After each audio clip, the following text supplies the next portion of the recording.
He was reincarnated into a fantasy world and ends up becoming the strongest SS rank adventurer and marrying the divinity herself.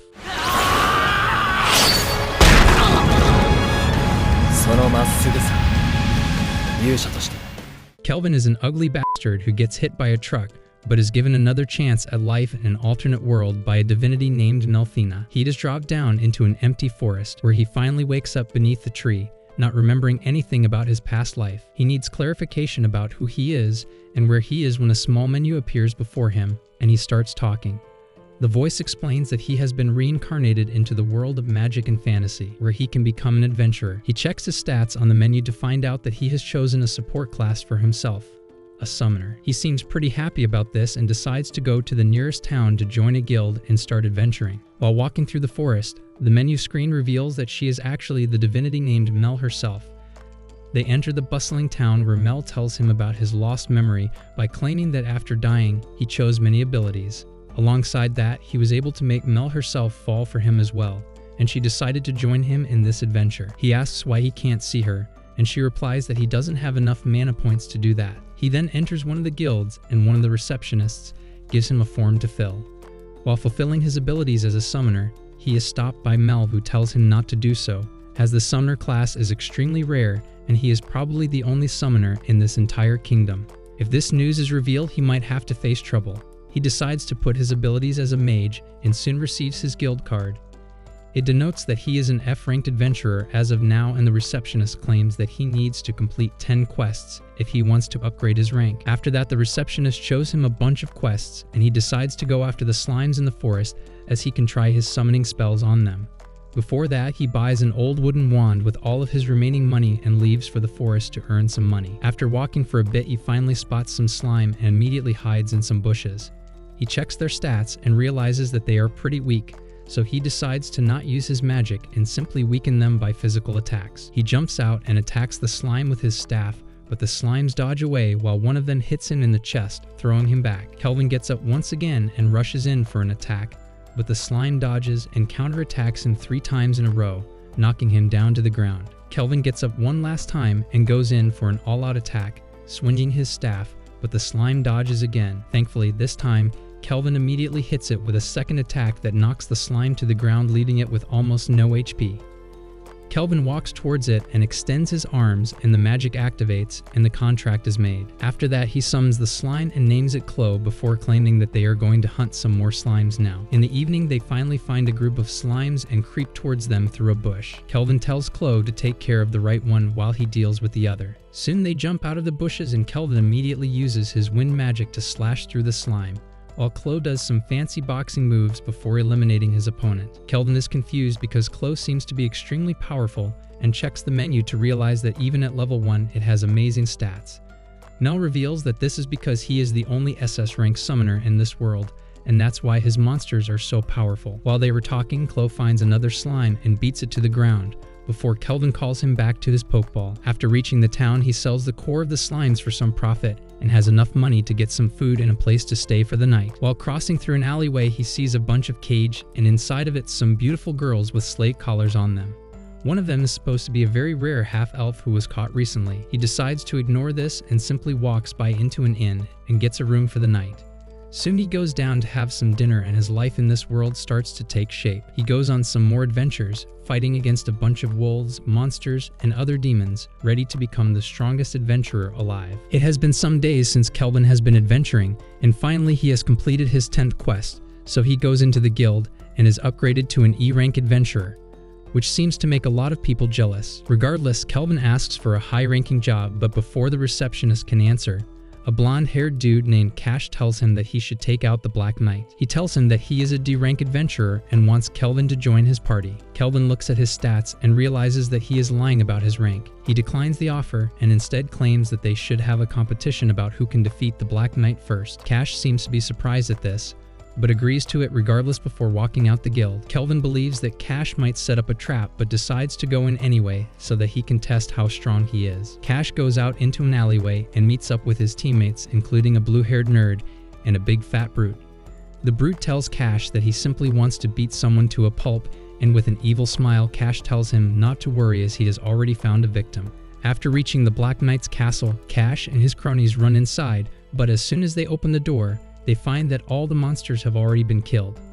Suddenly, Kelvin appears from the shadows and tells them that they are late. He claims that the Black Knight is behind the doorway, but to get to him, they will have to fight Kelvin. Cash seems to be surprised by this turn of events, but before he could think of anything, Kelvin provokes the brute by calling him a fat loser who has never seen a girl. This enrages the brute, who rushes forward, but Kelvin uses his magic to turn the ground into quicksand, which traps the fatty inside of it. Following that, Kelvin uses his wind slashes at them, but the fatty blocks it while the others barely dodge it. This freaks the nerd out, who starts running away, but Kelvin immediately summons Chloe to stop him, who has turned into a huge monster that chases the nerd back into the hall. While Kelvin was adventuring a couple days ago, Chloe started acting weird, and soon enough evolved into a giant slime monster that Mel claims to be one of the strongest summons alive, as it has the power to destroy an entire country on its own. Back in the present, Chloe smacks the nerd into a wall and knocks him out.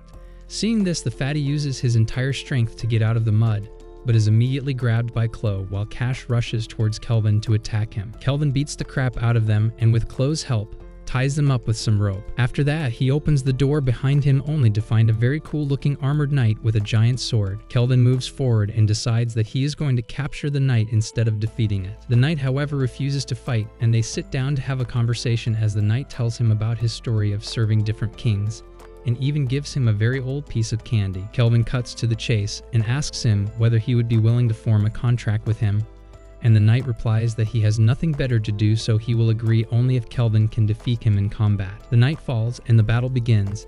Kelvin runs at the knight and uses his wind slashes, but they have no effect while Chloe tries to attack him from behind. The knight easily grabs Chloe and stops it from attacking, while Kelvin runs at him and uses earth magic to create a distraction for Chloe to escape. Soon the knight uses an aerial slash that Kelvin barely dodges before he himself uses an earth splitter that has no effect on the knight. The knight uses another air slash that Kelvin dodges while Chloe engages him in a massive clash, totally distracting him and giving Kelvin the opportunity to use a trap. He uses a special magic that creates increased gravity around the knight, and he is forced to the ground. Kelvin thinks that he won the battle, but the knight knocks off his magic before rushing towards him and delivering very strong slashes that Kelvin barely manages to dodge by using his earth magic.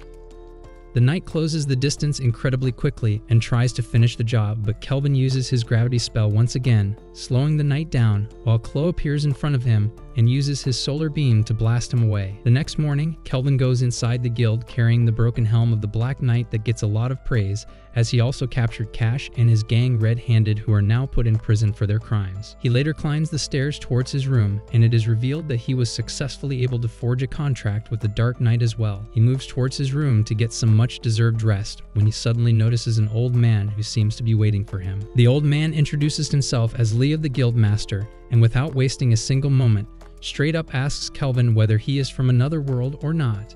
This shocks Kelvin, who immediately checks his stats to find out that Leo is pretty high ranked and can probably see who he actually is. They sit down for some tea while Leo tells Kelvin that the receptionist told him that not only did he capture Cash and his gang red-handed, but he also defeated the Black Knight alone. He then tells Kelvin that he knows that Kelvin is a summoner. He is shocked once again and thinks whether he can lie about his identity, but both Mel and the knight tell him that he can't stay hidden forever. This gives him some confidence, and he calmly reveals that indeed he is the summoner, as it is no point hiding it any further. He then questions Leo in return, claiming that he should have been able to figure out that Cash and his gang were criminals, so why didn't he stop them? He calmly replies that Cash belongs to a noble family of a neighboring kingdom, and that's why he was out of his jurisdiction without any hard evidence. Leo then tells Kelvin to rest easy, as he is not here to be his enemy and would rather be his friend. Leo reveals that he has met people from another world before as well, and some of them are the heroes of a neighboring kingdom. Mel suddenly remembers about reincarnating them as well and promises to give the details to him later. Leo claims that there was a prophecy recently, and it was said that the Demon King is going to be revived soon, and that is the reason why the monsters around the area are growing so violent and strong. He tells Kelvin that he wants him to defend the city against the common monsters while the heroes deal with the Demon King himself. Kelvin asks what he will get in return, and Leo replies that he will increase his adventurer's rank personally, and he will be free to take any jobs he wants. Moreover, they will provide as much support as they can, and apart from that, he will never reveal his secret to anyone and provide him complete freedom. He agrees to the arrangement and is immediately ranked up to a B-grade adventurer. He goes back to the inn and gets some lunch before asking Mel about the story of the heroes that were reincarnated before him.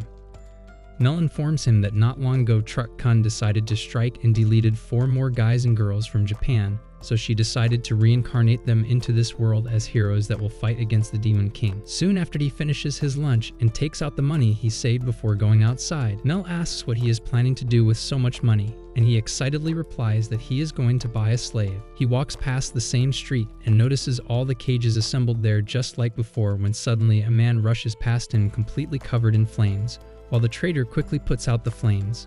The man seemed to be a customer who got mad at the trader and left. The trader explains that one of her slaves seems to have a curse that burns anyone that touches her, and when Kelvin looks past him, he is shocked to see that it is none other than the half-elf girl. He checks her stats and decides to buy her from the slaver. The trader seems to be shocked at this and tells him again that she has a curse, but Kelvin doesn't care and gives him the money before taking her out. The girl seems to be scared and in bounds but starts following him regardless. Sometime later, he turns around and tries to touch her, but the girl backs off, claiming that she has a curse and that she doesn't want to hurt anyone. Kelvin calmly tells her not to worry and gently touches her head before using his SS rank magic to dispel the curse that was placed upon her. The girl is shocked to know that she is not cursed anymore and breaks down into tears, thanking Kelvin for this kindness, and introduces herself as Efil, who was sold into slavery as soon as she was born. He tells her not to worry as now he will keep her safe, and takes her back to the inn before asking the cute fat lady to make them some food. The lady seems to be skeptical about the girl, but when Kelvin tells her that she is a slave that he brought, she takes her into the bathroom with her to thoroughly clean her, while Kelvin waits at the table for some food. After some time, the lady returns back with Efil, who is now dressed in a maid's outfit. They have their dinner and return back to the room where Kelvin explains everything to her and shows her his other summons. They check her stats and upgrade her levels, and soon the night falls and they all decide to get some well-deserved sleep for the adventures tomorrow. It has been a couple of months since Kelvin started adventuring, and now they are able to work in a much more coordinated fashion. Efil ended up maxing out her archery skills, and alongside her flame magic, she is able to deliver lethal blows to enemies with a single strike, which helps their team a lot as Kelvin, Chloe, and Grud.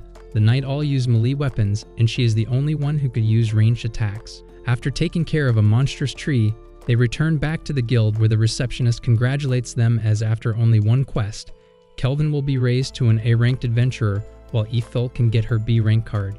She tells them to get ready for the exam, but tells Efil not to worry as the last time when she gave the exam, she used her invisibility and was easily able to defeat the instructor to gain her C-rank card. While there, the receptionist named Ange ends up inviting both him and Efil to a sweet shop that just opened, and they agree to it. The next morning they go down to the market and seem to be having a good time, tasting sweets, when suddenly a group of rowdy nobles arrive and kick their table away. Kelvin asks what the hell is their problem, and one of the cronies yells that he is standing in front of the third prince of the neighboring country. The fat prince asks Kelvin to hand over the girls for a day or two if he wants forgiveness. Enraged by this, Kelvin moves forward and blasts away one of the purple-haired crony into the wall, terrifying the fatty before doing the same to the other guy, leaving the ugly dude alone. He then moves towards the prince and uses his gravity magic to bind him in place while asking him what he is doing in this country. The prince refuses to answer, which leads to him getting forced to the ground even more. Soon the fat ugly guy spits the information, saying that he is here to meet with the guildmaster named Leo, as he heard that there is a new adventurer who is extremely strong and is currently using this guild as his base. He claims that he wants the adventurer to serve him so that he can win some glory and be seen as someone worthy for the throne. Kelvin tells him that he is an adventurer and he will never work for someone as pathetic and fat as him. Following that, they return back to the guild to get some sleep. The next morning, Mel tells them some news as she recently got information about what the heroes have been doing, and she gives Kelvin the stats to check them out. Kelvin remarks that the heroes seem to be severely underleveled, considering that they were reincarnated a year ago. Mel tells him that this can be problematic as the demon lord might get revived soon, and the heroes are not nearly strong enough to take him on. Compared to them, Kelvin and his party have only been here for a little more than a month, but they are already much stronger and have advanced weaponry as well. While they were checking out their weapons, the lady of the inn knocks their door and tells Kelvin that Leo wanted to talk to him. Kelvin goes over to the guild where Leo tells him that recently a bunch of adventurers found a secret room inside of a D-rank cave and the secret room seems to house an extremely strong demon that can be S rank. This shocks Kelvin as he has never fought against such a strong opponent, but there is no one in this guild who can take this challenge head-on, so he accepts the quest. Later that day, Kelvin and his party finally arrive at the location only to find Urd, the instructor who took Efil's exam, standing there. He greets them and asks whether they are here to solve the quest, and Kelvin asks about any developments. Urd honestly reveals that they have no idea how strong this demon might be, so he has created a protective barrier around the cave so that no one gets accidentally hurt. He leads them into a small shack that has a trap door from where Kelvin and his party descend downstairs. They walk through the dark and dingy caves that look very scary, but surprisingly enough, he doesn't seem to feel the presence of any life forms in the area. They keep walking before reaching a huge gate where Kelvin tells them to stop because now he can feel the presence of not only one but two demons inside the room. They all get ready and open the giant door to see a room full of skulls with no lights. They keep moving forward when they suddenly notice a demonic girl bound on top of an altar. This surprises Kelvin, but before he could think of anything, a voice is heard behind them, and they turn around to see a demon who introduces himself as Archdemon Victor. A chill goes down Kelvin's back as he realizes that this demon is definitely S-ranked, but he maintains his composure and asks him who the girl is. Victor simply closes the door shut, and the room lights up completely. He then claims that the girl on the altar is the daughter of the previous demon lord. This is very shocking news, as even Mel didn't know that the last demon lord had a daughter. Victor continues that he killed every single monster in this area so that any human can easily reach this room, and without any further talk, attacks Kelvin head-on. Thankfully, Gerard blocks the hit with his shield but is pushed back because of his overwhelming power. Kelvin immediately uses his gravity spell to hold him in place and asks what he wants from them. Victor reveals that he has a seal placed on him and only humans can remove the seal. Once his seal is removed, he will devour the daughter of the Demon King and become the strongest demon alive and the next demon lord. With that, he breaks free of the gravity spell and gets ready to kill Kelvin and his party, but instead of being scared, Kelvin is overflowing with excitement, as he has never faced such a strong enemy before. Victor is confused to see that Kelvin seems excited rather than scared, so he uses a black magic spell and creates a bunch of undead monsters that rise up from the skulls and attack our heroes. Kelvin immediately uses his wind slash to deal with these monsters, while Gerard smacks them left and right with his sword, but tells Kelvin that their numbers could be a problem if they are not careful. After that, he uses his special aerial slash to delete a bunch of monsters, but they seem to be multiplying faster than Indians as they keep attacking our heroes while they destroy them one by one. Victor seems to be pretty surprised and impressed by their performance as they attack in perfect synergy. Kelvin walks towards him and asks whether he would like to fight now, and hearing this, Victor simply laughs and punches the ground to create a smoke cloud covering everything. Kelvin tells Gerard to calm down as the demon seems to be underground, and as soon as he tries to attack, Gerard is able to block it with his shield, shocking Victor. Gerard follows up with another attack, but Victor escapes before attacking Kelvin, who dodges the strike. Victor again appears in front of the Black Knight, and they engage in a fierce duel, but by the end of it, Victor is able to overpower him and blows him away. Kelvin gets a little worried, but before he could think, one of the demon hands attacks him and he is forced to block and dodge out of the way. Before he can regain his balance, Victor appears behind him and tries to attack, but thankfully Chloe appears and blocks the attack, saving Kelvin's life. Surprised by the appearance of a new summon, Victor tries to blow Chloe away, but he dodges out of the way, while Kelvin uses this distraction to apply binding magic on the demon, holding one of his hands. Gerard runs up to him and is ready to attack, but Kelvin stops him just as Victor uses his strength to break through the blinds. Kelvin immediately applies a magic buff to Gerard's sword and tells him to attack, but Victor merely smiles as his hand is already behind Kelvin, ready to attack. Kelvin suddenly tells Efil to reveal herself, and to Victor's shock, she appears right behind him with a fully charged arrow and shoots it. Victor is somehow able to bring back his hand and block the hit, taking an insane amount of damage, while Gerard uses this distraction to strike and chops away one of his arms. Kelvin tells everyone to back off as the demon starts laughing maniacally and claims that he is going to take his final form, and soon his body starts transforming into a huge demon. Kelvin quickly tries to finish him off before he could transform and uses an earth splitter alongside a flaming arrow and Gerard's aerial slashes, but they are a bit too late, as Victor transforms into his final form, and his armor easily blocks the damage. Victor immediately rushes towards the party while Kelvin creates a wall which is easily broken, but Gerard intercepts the attack at the last moment and uses all of his strength to push him back. This doesn't seem to be enough as the demon quickly overpowers him and beats him to the ground and gets ready to deliver the final blow, but is shot at by Efil, who distracts him with a constant barrage of arrows, giving Gerard an opportunity to get back on his feet and attack Victor. Gerard unleashes a huge combo of sword slashes, but Victor is surprisingly quick and is able to dodge and block all of them. Suddenly, Efil starts shooting at him once again, and while he was busy dealing with her, Chloe appears in front of him and shoots a buttload of cursed swords at him that push him down. Kelvin takes advantage of this situation and uses one of his most powerful spells accompanied by Efil's blazing arrows and Chloe's solar beam. This combination of magic hits him square on the chest, and he is blasted into the wall, which creates a huge tremor, and some part of the roof starts collapsing on them. To Kelvin's surprise, Victor uses his body to block one of the huge boulders that was going to fall over the Demon King's daughter, and after that he collapses on the ground, utterly defeated. Kelvin walks up to him and asks why the hell did he try to save the girl, and finally he reveals the truth. He explains that he was one of the most trusted followers of the previous Demon Lord and was tasked to keep the existence of his daughter a secret, as it might put her in danger from the heroes or some other enemies. Victor taught her how to fight, how to read, and everything else in this very castle, which is now a dungeon. Sadly, the day of reckoning came and the humans arrived with the heroes, completely outnumbering the demons. Knowing that there was no way to escape this, the Demon Lord gave him one final task of making sure that his daughter survives and put a seal on her, which can only be broken by a kind-hearted human. While taking his last breath, Victor requests Kelvin to take the girl into her party and show her the world, as all she has ever seen is death and destruction.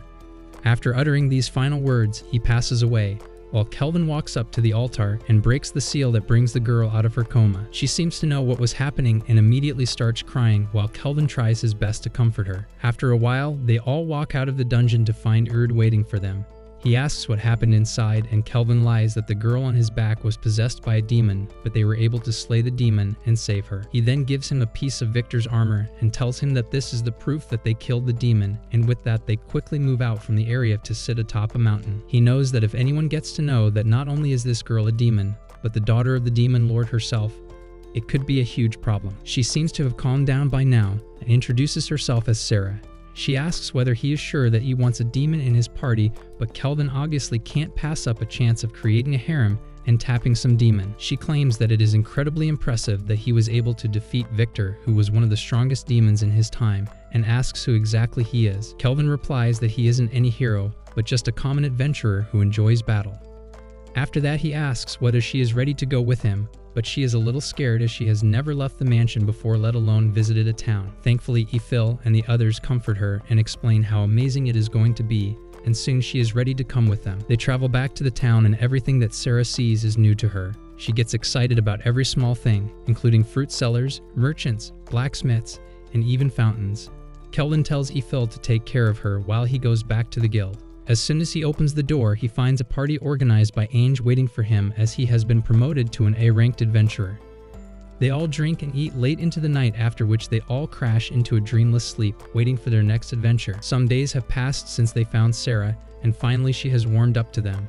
To increase their team's performance, Kelvin learned the art of blacksmithing and created some amazing armor and bracers for Sarah, a new sword for Gerard, and a secret item for Efil. He seems to be tired of all the work and decides to lay down when he suddenly remembers that ever since he came here, all that he has eaten is bread and not a single grain of rice. He immediately decides that he needs to find a place where rice is grown, and after a couple of days of research, they get ready for a journey to a kingdom called Torage. They travel on a horse cart, which is a first for Sarah, who still gets excited over every little thing that she sees, including the river and the boat. Suddenly, the cart stops as a bunch of thieves ambush them. A blue-haired Karen, who seems to be the leader of this pack, tells the driver to stop moving if he cares for his life, while she spots both Efil and Sarah inside the cart.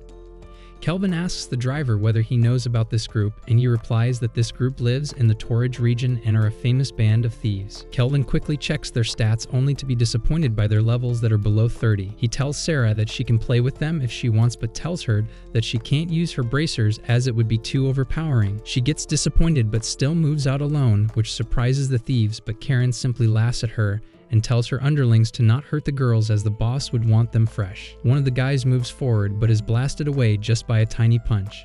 This shocks the pack of thieves, but Karen takes some copium and tells the others that it was just a fluke. The other guys attack her in tandem but get blasted away in a similar fashion while the big brute tries to crush her with a massive hammer, but to their surprise, Sarah simply stops the hammer with one hand and after a while tips it towards the brute, who falls to the ground pinned by his own hammer. After that, Sarah ties them all up with some rope, but Karen can't keep her mouth shut and, like the classic blue-haired feminist, starts screaming at them that her boss is level 70 and will make them pay with their lives. Kelvin and Sarah are unfazed by it and tell her that Sarah herself is level 75, which scares Karen off, and she finally shuts up. After that, they finally arrive into the kingdom, and Kelvin realizes that it looks like an older version of Japan. They wander around the area, and both Efil and Sarah witness the sea for the first time in their lives. After that, they move straight to the Adventurers Guild, where an old lady welcomes them and claims that Leo has told her all about them. She claims that she used to be at the same party with Leo at one time as well.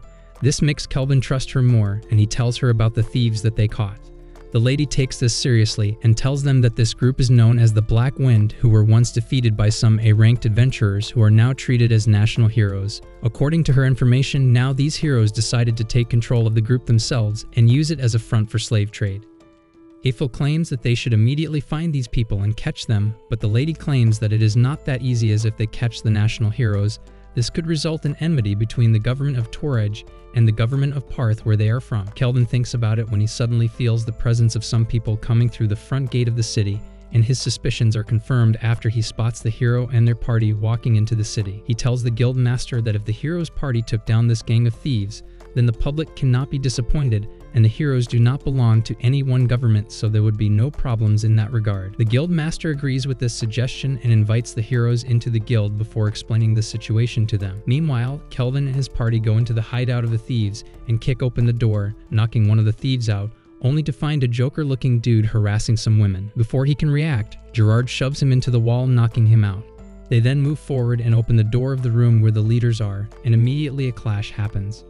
The leader of the group thinks that he is on the same level as them, but Kelvin soon tells him that beating his entire party is easier than washing dishes before unleashing a magic attack. Meanwhile, the hero's party enters the dungeon and starts walking through the corridors trying to find the slaves. They come across a door and open it to find Chloe in front of all the slaves. The guy immediately takes out his sword, but one of the slave girls runs up in front of the slime and tells the hero that this slime belongs to the adventurers who saved them. They are still on the edge, but the girl's mom explains that some ranked adventurers came before, and they were able to liberate them before going further in to deal with the leaders. Before going, they left the slime behind to make sure that the slaves were safe. After that, the woman tells the heroes that they should quickly go behind them, as the leaders are veteran warriors and the A-ranked adventurers won't be able to deal with them alone. The hero and his party immediately rushes out of the room into the hallway to finally find another door. They burst into the room only to find the actual gang leaders on the floor, but they mistakenly believe that they were the A-ranked adventurers. After that, they enter another room only to find Kelvin and his party sitting in a very villainous pose waiting for them. Kelvin keeps acting evil and tells the hero named Toya that the A-ranked adventurers were no match against him, and they were crying a lot when he was beating them, and he didn't even have to try at all. Toya immediately takes out his sword, followed by the other girls in his group, while Kelvin laughs at them before standing up and claiming that he wants to propose a challenge. Whoever wins the challenge will do whatever the winner tells them to do, and because the hero's party shares a single brain cell amongst them, they agree to this. He tells them that he will be fighting them all at once alone, and they can use whatever way they want to try and defeat him. At first, Toya tells him that he can't fight like that as it is dishonorable, but the girls in his team knock some sense into him by claiming that Kelvin looks like a strong opponent and they shouldn't take chances. Meanwhile, Kelvin goes back to his party and explains his plan, which is to use the heroes to testify against Kristoff and his gang of thieves, so that the people of this kingdom have no option but to believe them. Moreover, he really wants to fight the heroes' party to see how strong they are, and also so he can use his new secret equipment. The heroes' party psych themselves up and get ready to fight. They all release their special skills and rush towards Kelvin, assuming that he is a caster and won't be able to fight in close combat. Kelvin, however, is much stronger and simply uses energy blasts aimed at them that stops Toya and one of his companions on the spot. The long-haired girl tries to use an aerial slash, but Kelvin immediately dodges, only to be attacked by the tamer of their party, who has a dragon in her backpack. The dragon shoots flames at him, but he immediately uses a speed buff on himself and escapes the attack range. He quickly appears behind the white-haired kitty and touches her from behind, using his special armor and skill named Skill Eater that lets him copy anyone's skills just by touching them. He is able to steal the cutie's special skill as she falls to the ground unconscious. Toya quickly runs at him with an attack, but Kelvin immediately dodges and falls back. The girls quickly start healing the cutie while Toya pursues Kelvin and keeps slashing at him again and again only to be blocked. Kelvin soon realizes that Toya's sword skills are higher than him, and soon enough, a part of his wand breaks off when it clashes with Toya's sword. Toya pursues after him while he simply punches his sword away. This shocks him, but he keeps attacking with his sword, while Kelvin simply uses his bare hands to block the blows and push him back. The girls are beyond surprised as Toya has S-rank sword skills, and still Kelvin is able to fight him without any weapons. Soon enough, the long-haired girl named Setsuna decides to help him, but Toya simply dodges the blow and backs off while creating a huge earth wall in front of him. Setsuna uses her special skill, which lets her cut through anything in front of her, and the wall is cleanly sliced into two. Before she could regain her balance, Kelvin charges up a huge blast and uses it towards her, but the blast is blocked by Toya, who takes a lot of damage, but saves Setsuna. His party members seem to be worried about him, but he gets up once again only to get slapped by Setsuna, who tells him to think about himself as well. This makes things very awkward for Kelvin as he just stands there and waits while the girls give Toya a pep talk about how they are all a team and the only way they can move forward is if they work together. Kelvin asks whether they are done with their chit-chat as he is getting pretty bored. The heroes are finally ready to fight with a newfound camaraderie when suddenly someone throws a flashbang at him, completely blinding him. The tamer Nana immediately uses her ice magic to try and freeze Kelvin, while the cutie uses her gravity magic to stop Kelvin in his place. Meanwhile, both Toya and Setsuna rush towards him with their swords drawn, which forces Kelvin to use an explosion magic to create some space between them. Toya and Setsuna get up from the ground and look over to see Kelvin appear out of the dust, completely unharmed. He tells them that it was a good display of coordination before turning towards Nana and Cutie. He tells them that after they cast their binding spells, they should have followed it up with some offensive spells, which would have made it much harder to escape and respond to Toya and Setsuna's attacks. He then tells Setsuna that her attacks are way too easy to read, and that she should try not to think too much before making a move. This makes Toya really mad, who decides to use his special power, and his sword suddenly splits into two. He starts swinging the swords around like a total buffoon, but his teammates are equally dumb and think that he is heroic. Setsuna gets ready for an attack as well, but this time Nana attacks first with her most powerful ice magic that creates a bunch of icicles below Kelvin, and he is stuck because of all the ice on top, unable to move very freely. Meanwhile, the cutie also decides to chip in and uses her magic to create a huge golem that charges a magic blast and shoots it at Kelvin. He realizes that this is getting interesting, so he creates a couple of golems of his own that block the attack while he tells him to buy him some time. He immediately starts creating a bunch of magic circles around him all at once that scare and confuse the heroes, but soon enough, the cutie realizes that he is trying to think of an extremely powerful attack that can free him from the frozen icicles. Setsuna immediately jumps into action, slicing through the golems and heading towards Kelvin, but before she could reach him, he is able to use this new spell that creates a large number of very powerful blasts that totally destroy the icicles, freeing him. Setsuna backs off but decides that she can't let him get the upper hand and thrusts herself once again into combat, but Kelvin is simply faster than her, and before she could hit him, he punches her in the stomach, knocking her down. Suddenly, Cutie's ogre starts attacking him, and he realizes that the best way to destroy is to aim for the caster.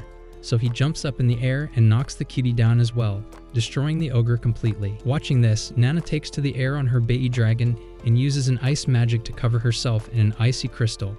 But before she could reach him, Kelvin simply uses the binding magic he used against Victor, and Nana immediately is unable to move and falls off the sky like a dead fly. Toya is able to catch her before putting her down and turning his attention towards Kelvin. He is enraged and starts wildly swinging at him, while Kelvin is able to cleanly block his attack again and again. And just as Toya starts charging for a massive strike, Kelvin cleanly bypasses his defense and uppercuts him, knocking him out as well. Sometimes later, Toya wakes up from his slumber and immediately looks around to see his teammates looking at him worriedly, while Kelvin sits alongside the slave girl. At first, he immediately looks for his sword, but then he spots Clove sitting on the girl's lap. Confused as heck, he asks what is happening, and Kelvin finally reveals that he is just an adventurer and his party saved the slave girls before they came. Toya asks why they had to fight then, but suddenly remembers that while they were fighting, Kelvin kept telling him what they were doing wrong and was probably trying to train them. Toya immediately apologizes and bows down, begging Kelvin to teach him some more about how to fight more efficiently in a party. The next morning, Kelvin meets up with the guild master, who thanks him for capturing the Blackwind Thieves and claims that they are all rotting in a dungeon right now. She asks whether he would be staying in this city for longer, but Kelvin replies that he will probably leave soon after relaxing a bit. After that, Kelvin, his party, and the heroes go into a small cave by the seaside, where Toya and his party fight against a giant squid monster as an exercise, while Kelvin tells them their flaws as a party and as individuals. He guides them through the fight, and soon enough the squid is dead on the floor. After that, they all sit down on the picnic laid out by Efil, and they all start eating while Toya tells Kelvin about how he got incarnated into this world. According to him, he was chilling with his friends in the classroom when suddenly everything started glowing, and suddenly they met a divinity named Mel, who reincarnated them into this world. They woke up in a cathedral in front of a priestess, who has been guiding them ever since. Toya tells them that they need to be careful about themselves first and foremost, and have to make sure that they are not mindlessly running into danger just because they want to save someone. Toya apologizes for his behavior and claims that there have been many times where he has put his team in danger just because of his hero's complex. Suddenly, Sarah comes back and claims that she caught a huge fish, but when she pulls it out from the water, it turns out to be an S-rank water dragon. Sarah immediately starts beating it with her punches, almost playfully, while Toya and her party are shocked as hell to see someone fighting against an S-ranked monster without even breaking a sweat. Later that day, Toya and his party bid farewell, where Kelvin gives them a pendant each that he created himself as a good luck charm. After that, the heroes board a ship and move away from the shore while Kelvin and Gerard watch them. Kelvin turns around and tells Gerard that he plans to spend some more time adventuring on this continent, and he seems to agree with this notion. While talking, suddenly a messenger arrives with the message that the Queen of Torage has requested their presence in her court, and they immediately rush to the castle. Kelvin is shocked to see the scale of the castle and the fact that it is ancient Japanese architecture.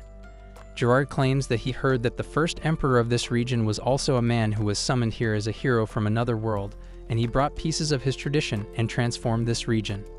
They finally enter the castle, and after taking off their shoes, they all bow down in front of the queen, who tells them not to worry about the formalities and thanks them for their help with the capture of the Blackwind Thief gang.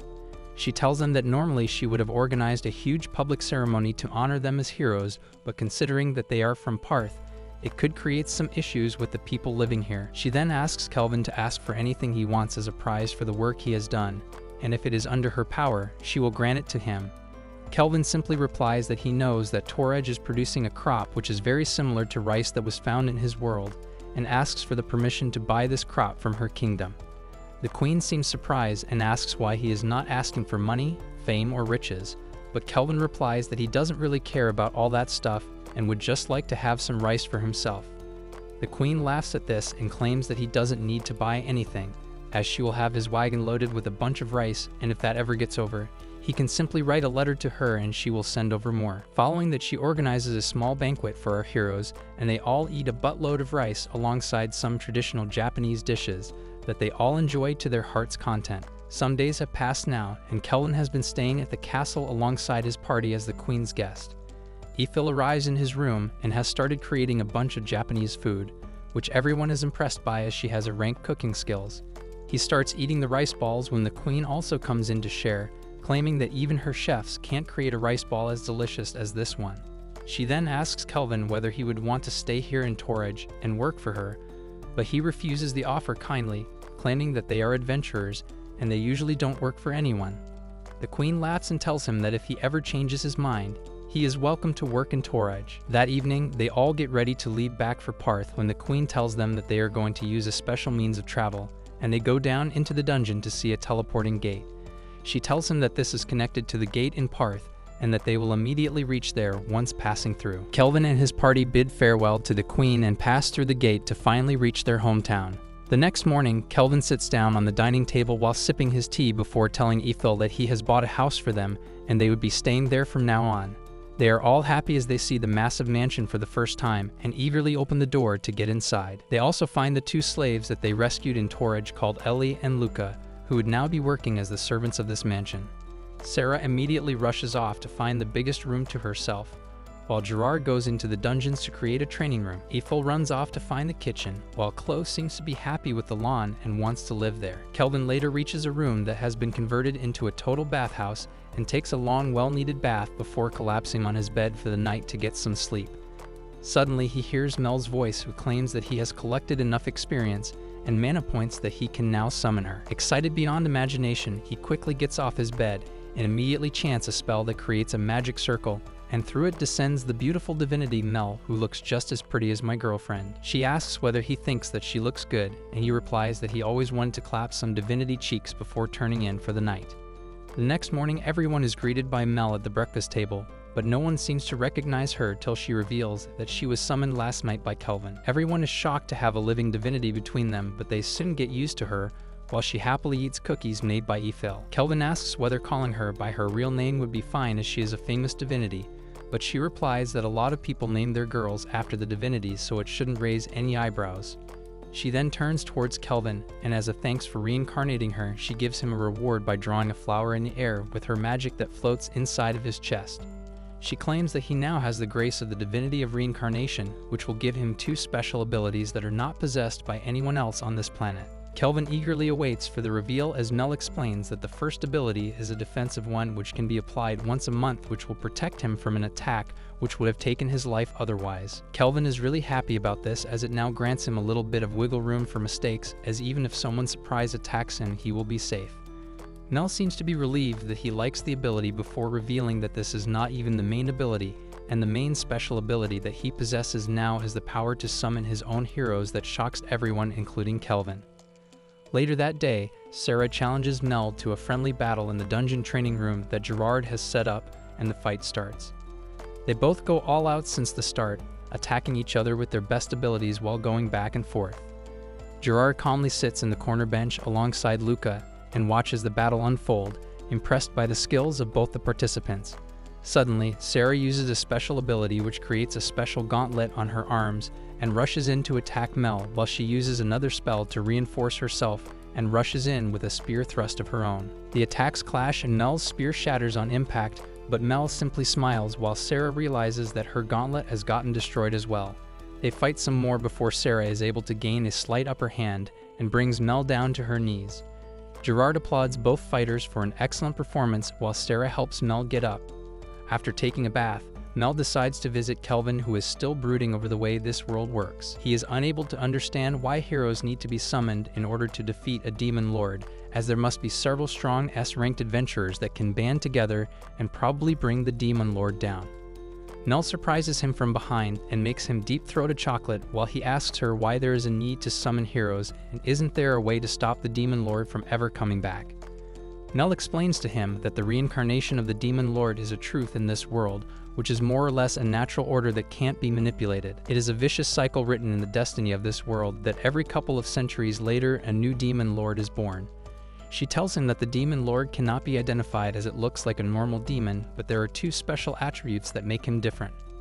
The first one is that the evil inside the demon lord automatically multiplies again and again, to the point where no matter how kind the demon lord was in the beginning, by the time he starts ruling, his personality will be changed into pure evil. The second most overpowered ability that he possesses is the skill to nullify any kind of magic. This really shocks Kelvin, who asks how the hell are they ever going to defeat him if he can nullify all sorts of magic. Mel smiles and tells him that this is why the heroes are summoned from a different world, as they are not from this world, so the natural order doesn't apply to them, and their magic is fundamentally different from this world as well, which means that the demon lord can't nullify their magic. Kelvin asks whether this means that even his magic will affect the demon lord, and Mel replies that it will. She continues that the title of heroes is simply given to these people as it gives the local people living in these war-torn areas a ray of hope when they hear that heroes are coming to save them. Kelvin still seems to be very skeptical about summoning someone from the normal world without their consent, and straight up plunging them into a world of monsters and demons where they will be forced to risk their lives. Mel seems to understand this and explains that he has 2 choices. He can either summon a person to this world, or he can reincarnate them. The difference between them is that the people who get summoned are like the hero's party, living humans who are teleported to this world, but the people who are reincarnated are similar to Kelvin, who got deleted by TrekCon and are given a chance to start a new life in a different world. This makes more sense to him, and he seems to be more willing to reincarnate a person to this world and give them a second chance at life just like he got one.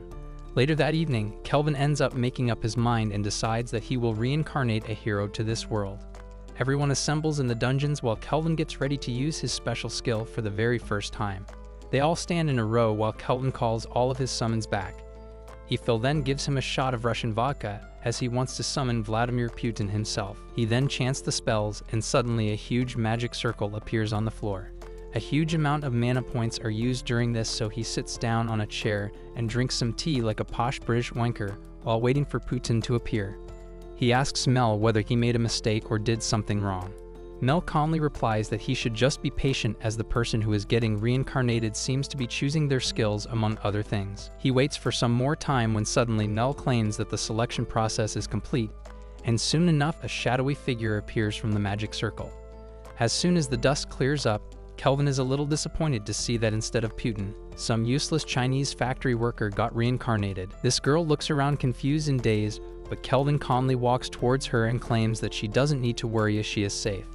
He then explains to her that he was the one who summoned her here, and she immediately lights up, introducing herself as Rio and claims that she met an angel before coming here who told her that she is going to become a hero soon. Kelvin smiles and tells her that this is true, and immediately she starts crying out of happiness and hugs Kelvin. She seems to be relieved to have a chance at life again, and seems to be so tired that she ends up sleeping while crying. Kelvin looks at her adoringly, but soon enough even he starts feeling incredibly drowsy as he has used almost all of his mana points to summon Rio. Later in the night, Rio wakes up from her slumber, and is dazed only to remember that she has been reincarnated into a new world.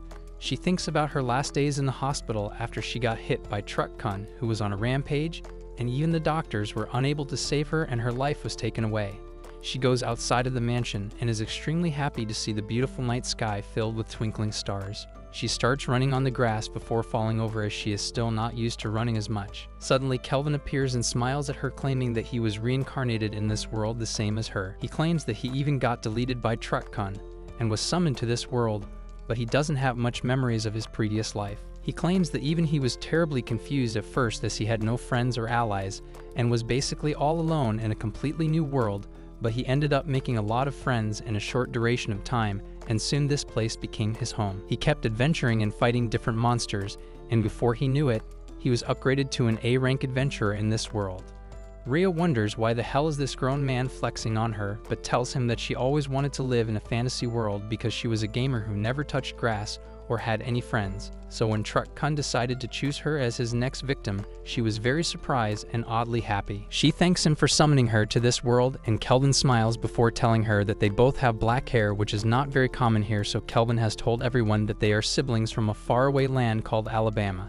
She is happy to hear this and soon gets officially enrolled in Kelvin's harem and his party. The next morning, Kelvin takes all of his party alongside Ellie and Luca into the enchanted forest for a sort of picnic. Rio is beyond happy and is running around everywhere to see what this world is, while Ellie and Luca ask why they are here with them. Kelvin explains that he has put 2 golems at the gate to guard the house, but he would still like them to know what combat feels like, as if they are ever in trouble, they can defend themselves and won't be scared and helpless. Meanwhile, Gerard cuts down a monster, Chloe takes care of another one, and Sarah punches a tree for some reason. After they start gambling on a competition about who can hunt the most monsters first, and goes deep inside of the forest. Meanwhile, suddenly Efil tells Kelvin that she can feel the presence of a powerful stray monster coming near them. Kelvin tells Mel to take care of Luca and Ellie while he gets up to face the monster. The monster turns out to be a shadow wolf who appears in front of them with its fangs showing, ready to devour them, but as soon as it jumps over to attack, Kelvin simply uses his gravity spell that pushes him back to the ground, and he is unable to move. Kelvin calmly moves towards it and then waits for its HP to go down a little before making a contract with the beast. The wolf immediately goes inside Kelvin's pokeball and is now one of his summons. After that, he summons the wolf back again, who is a total hit with the girls, who immediately start hugging me. Suddenly, Efil exclaims that she can see Erd and his party coming this way in the forest. Soon Erd arrives and seems surprised to see Kelvin here. He asks what is happening, and Kelvin claims that they are here for a small picnic. Erd tells him that their party recently got the opportunity of becoming rank B, but they have to hunt down a lot of monsters in a specific time period in order to complete this challenge.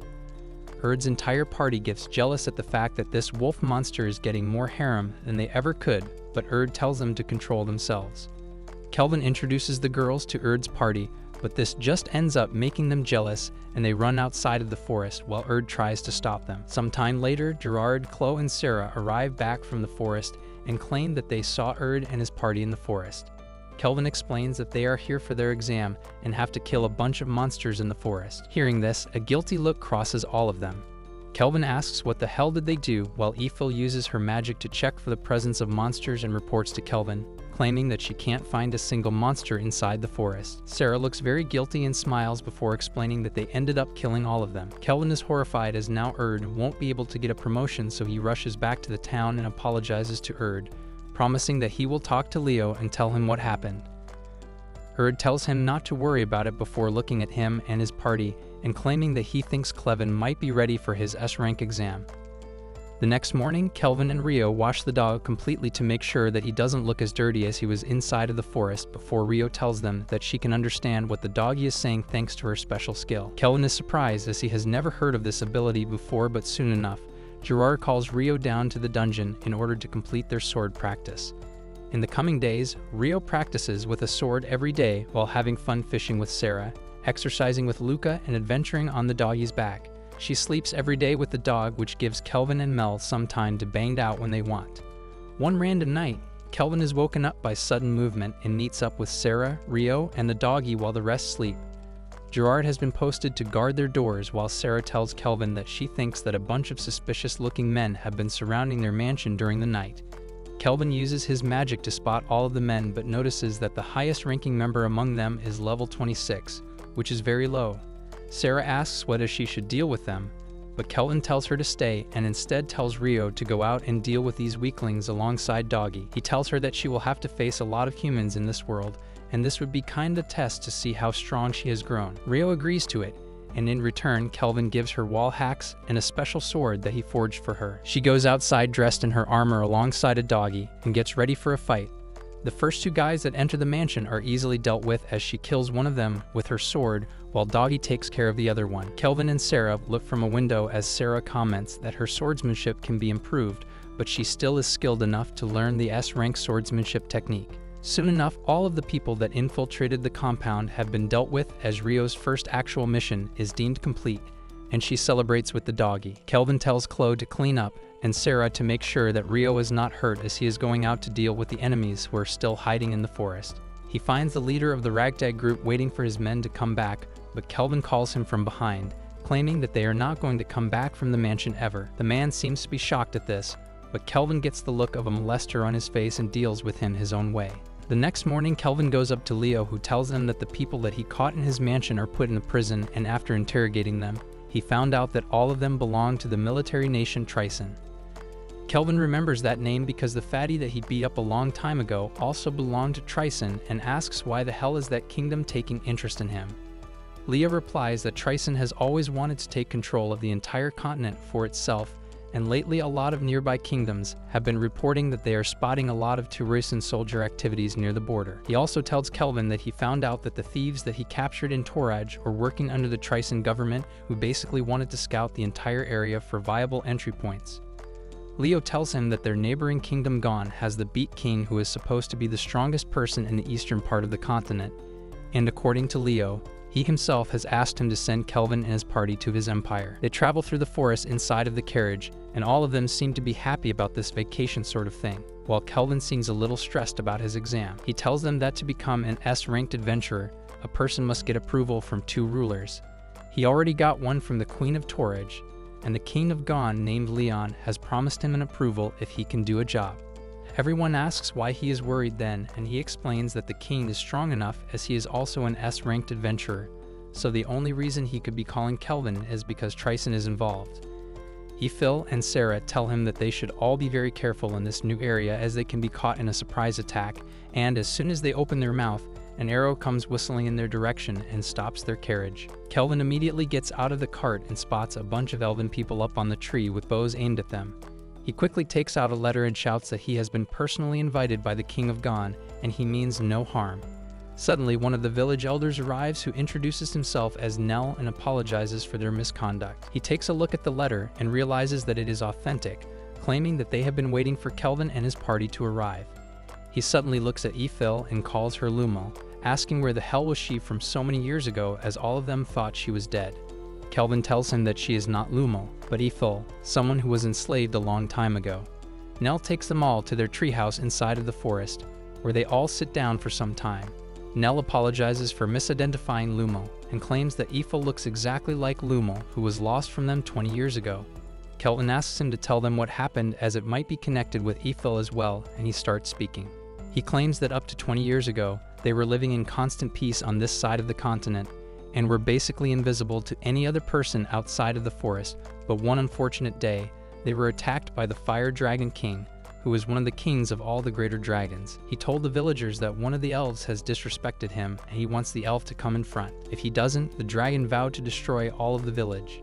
The villagers had no idea what the dragon was talking about, and so the dragon started burning down the village without sparing anyone. He killed half the elves and burnt all of the village when suddenly one of the elves from the village named Lumel rose up and went in front of the dragon.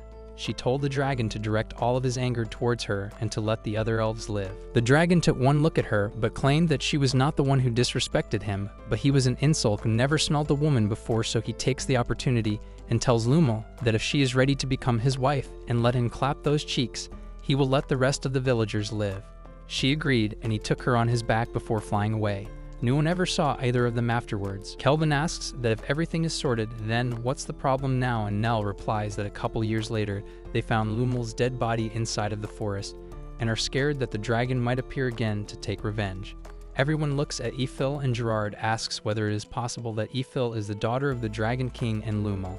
Nell, however, calls him an idiot and claims that sized as matter and Dragon King is definitely a virgin. She also claims that Efil is a half-elf that could only be made by a human and an elf.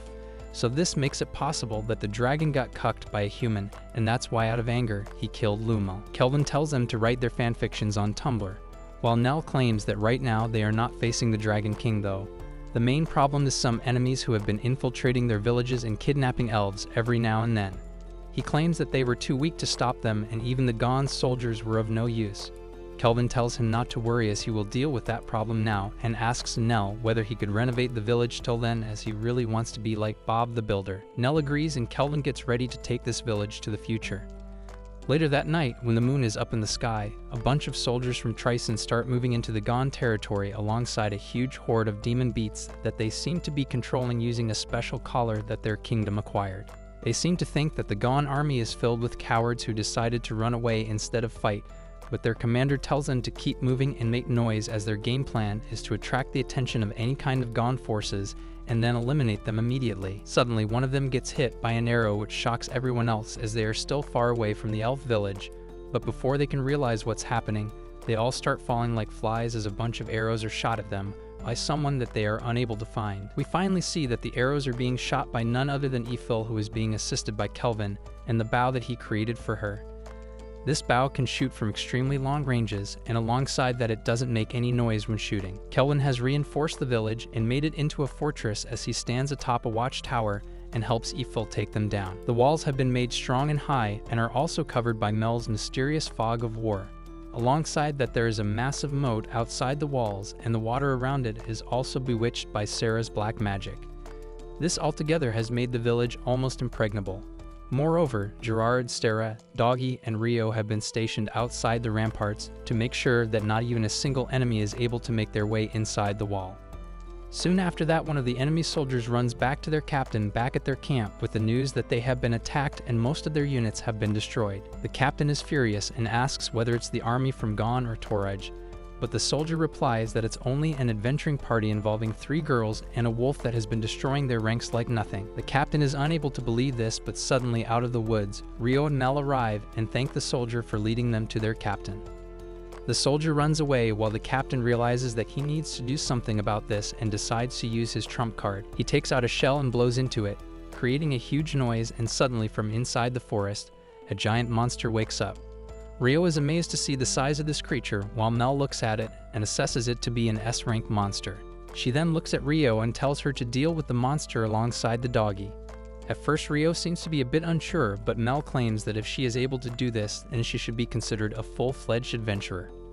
The captain is shocked to see that only a girl and her dog are running into the forest to deal with their strongest weapon, while the monster tries to punch Rio into dust, but they dodge the attack and start running up Ent's arm. She jumps up in the air and takes out her sword to deliver a swift slash to the monster's head, but the moment the sword touches the head, it shatters into small pieces. The monster immediately tries to hit her, but she quickly dodges out of the way. Unfortunately for her, the monster pursues and hits the ground, which creates a lot of dust and stone to fly towards her, injuring her. She drops back to the ground and realizes that this could be dangerous, and in order to defeat this beast, she needs to hit him with a single clean slash and kill it. She starts running towards it once again alongside the doggy, while Chloe gives her 2 more swords to fight with. She runs up his body once again and alongside Doggy, delivers an incredibly powerful lightning-fast slash that kills the monster. Before she could celebrate, however, the monster transforms and gets up once again to assume its final form. Now this giant beast is burning with flame all over his body. The captain screams at him to finish the enemy, while Sarah, Gerard, Kelvin, and Efil all watch from a distance.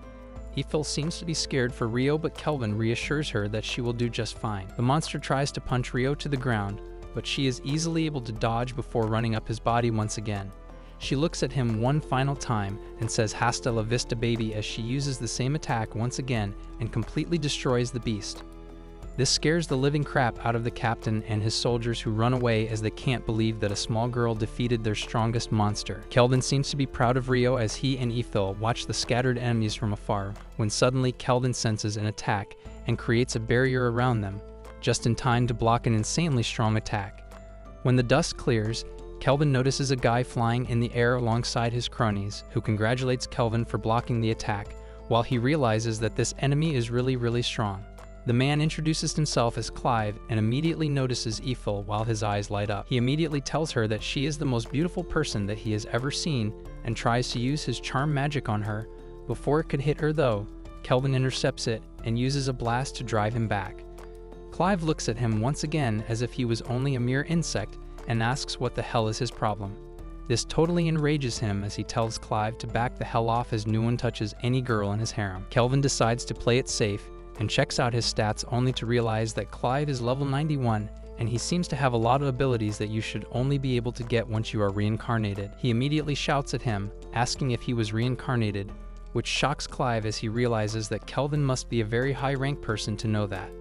This makes him realize that Kelvin is reincarnated as well, but he doesn't seem to worry about it much. Kelvin knows that this could turn real ugly real quick, so he tells Efil to run down the tower and hide herself somewhere. When Clive sees her running away, he tries to shout at her to stop, but Kelvin immediately uses a massive gust of wind that blows Clive alongside his cronies away. He uses this time to disintegrate the tower and converts it into 4 giant lances, prepped and ready to attack. As soon as he spots Clive from the dust, he immediately shoots one of the lances that catch him off guard, but still his defense is so strong that the lance is blown away by it. Clive admits that it could have gotten scary if not for his superb defense magic, but Kelvin tells him that it is not over before shooting all 4 of the lances at him together. The lances attack him from 4 different directions, but they all are stopped by Clive's magical barrier. Watching this, Kelvin decides to use even more magic blasts, but all of them are useless, while Clive laughs and claims that he is just wasting his time and energy over this stuff. He tells Kelvin that no physical or magical attacks can cross his barrier, and usually anything that touches it gets destroyed immediately, but his magic must be really strong, and that's why these lances are still intact.